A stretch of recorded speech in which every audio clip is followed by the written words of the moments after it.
All right, guys, so we're back here with the SUPER73 Mzft. I'm getting things situated.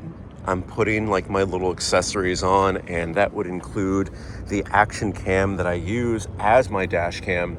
I don't have it mounted exactly right. I think I'm going to shift it over here because it's a little bit of an awkward angle. Normally, I would put it on the top bar, but I believe the small bar is small enough where this kind of clamp will fit there perfectly. So for that, I'm happy. And I just noticed on the light, which is the light adjustable? It is adjustable.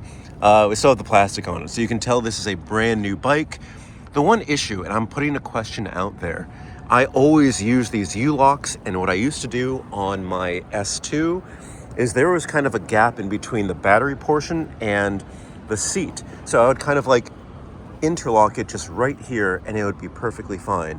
For right now, I'm putting it here in this place, but I'm hoping that this doesn't fall over. I don't think it will be that much of an issue. It may be hitting the light and causing some issues down there, but it's just kind of like rocking and hitting things here. That's a little bit, if you guys know of any place to put, not mount, but to put a U-lock and kind of hang it, I was thinking another place would be back here, but that would be hitting the tire. That's just not optimal.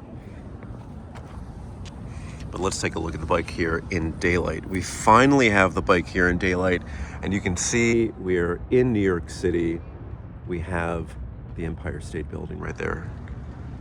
I have been excited about this bike for a long time, and it is kind of fulfilling all the wishes that I really wanted in this bike, which was a bike with a small footprint, a bike with a little bit of storage in here. Now I have to say, the storage is going to be about this size here. Can we actually open up the storage without... Because the problem is, well, this is going to be awkward. I need to put the phone down and... Well, actually, I just need this thing out of the way. Because I need to open this where the key lock, you can see, is kind of right over here. Okay, we got it. So here is the status with storage on this bike. So here we have the modular battery. Here's where we have this connected. One issue I'm having is I put this on charge for overnight. It didn't charge. I need to see if there's a button combination I need to hit before, because I pulled this out, I put it on the charger, it didn't charge. So we'll see. Anyway, we look inside here.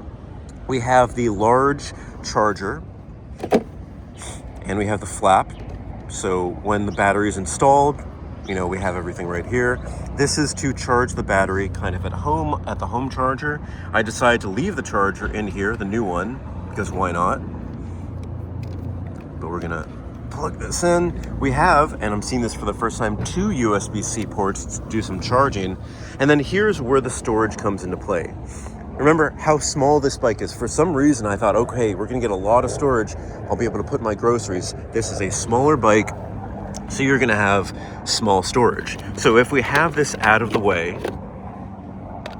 I think this is gonna be a great place to put tools, to maybe put a small bottle of water, even though they say don't put liquids inside here, but I mean, it's sealed, make sure it's sealed.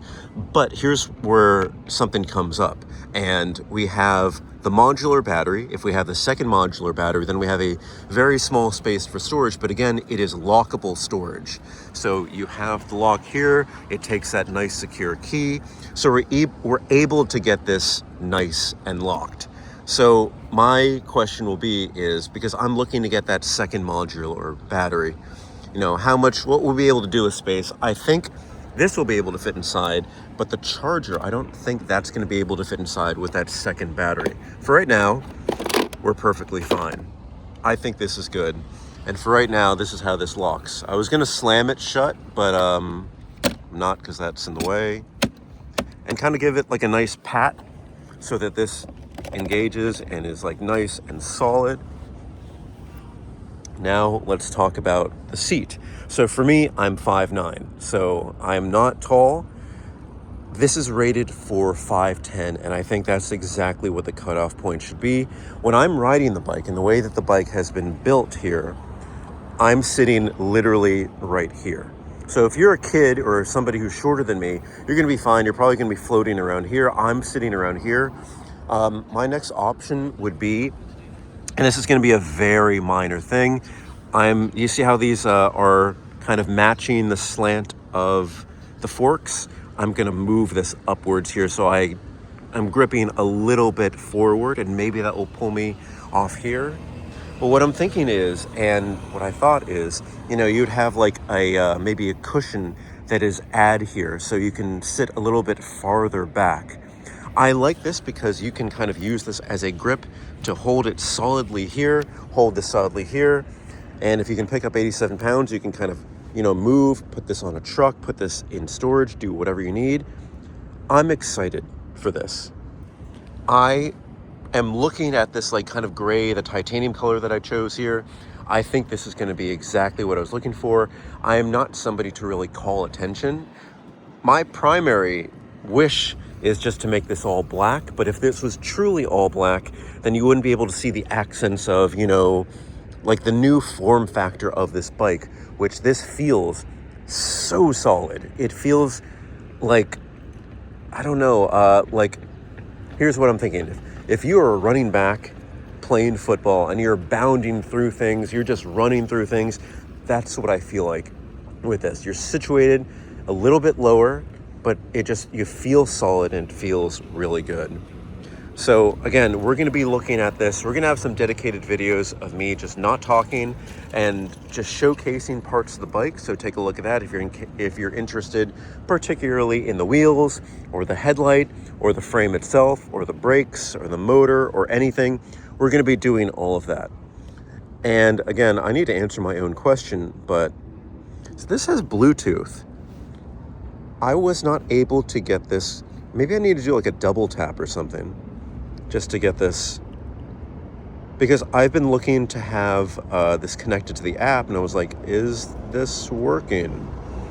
We're going to figure this out.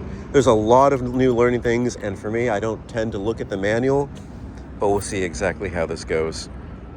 What do you think of this? Is this going to be the choice of bike that you're going to be going for? Who knows?